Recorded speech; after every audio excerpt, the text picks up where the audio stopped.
జీ5 app download చేసుకుని పూర్తి ఎపిసోడ్లని ఉచితంగా చూడండి. ఈ ల్యాప్టాప్లో ఏముందో గానీ సుమన విక్రాంత్ ప్రాణాలు తోడేస్తుంది. మా చెల్లెల్ది మొండిపట్టు.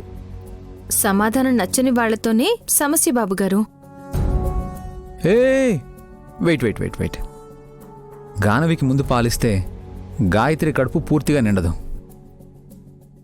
ముందు గాయత్రి తాగిందనుకోండి, గానవి ఈ పూట పస్తులుండాల్సిందే. ఇద్దరి పిల్లలతో చిక్కొచ్చి పడిందే, ఇప్పుడెలా?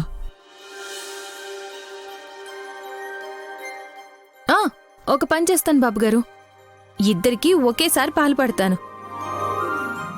ఒకరిది ఆకలైతే ఇంకొరిది అదృష్టం అనుకోవాలి.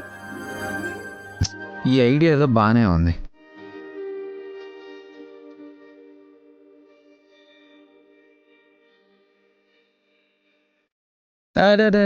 హే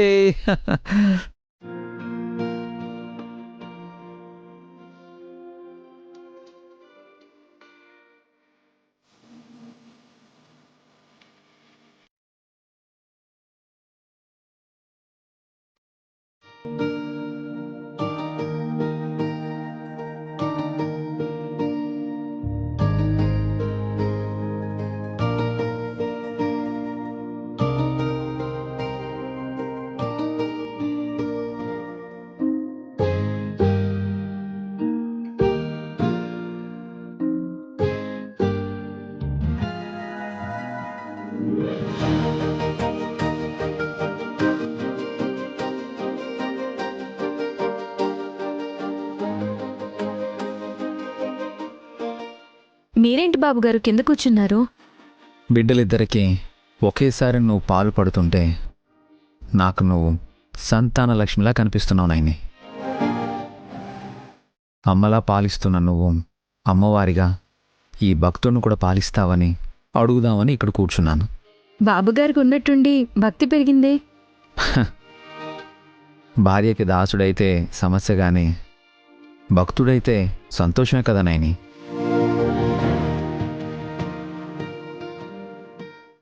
నైని, ఓయ్ నైని, ఏం ఆలోచిస్తున్నావు? గాయత్రి అమ్మగారు అన్నపూర్ణాదేవిలా ఎన్నో వేల మంది ఉద్యోగస్తులకి అన్నం పెట్టారు. ఆ దయగల తల్లిని నా పొత్తిళ్లలో పెట్టుకుని పాలు పట్టే అదృష్టాన్ని దూరం చేసుకున్నానేనన్న బాధ అప్పుడప్పుడు నన్ను ఇబ్బంది పెడుతుంటుంది. ఇదిగో నైని, నువ్వు ఫీల్ అవ్వకూడదు. తల్లి సంతోషంగా ఉన్నప్పుడే బిడ్డకి ఇంకొన్ని పాలు ఎక్కువగా ఇవ్వగలదని సైన్స్ చెప్తోంది.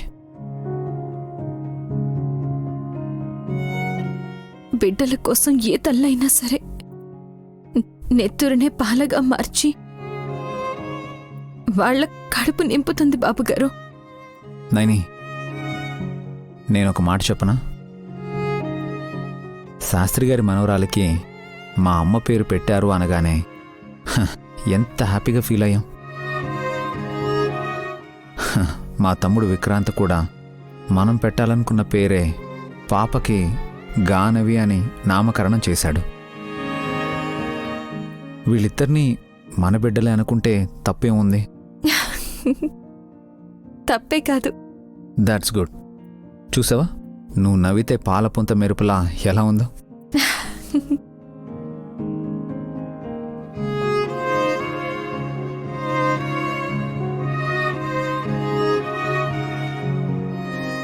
జీ5 యాప్ డౌన్లోడ్ చేసి అన్ని ఎపిసోడ్స్ పూర్తి ఉచితంగా చూడండి.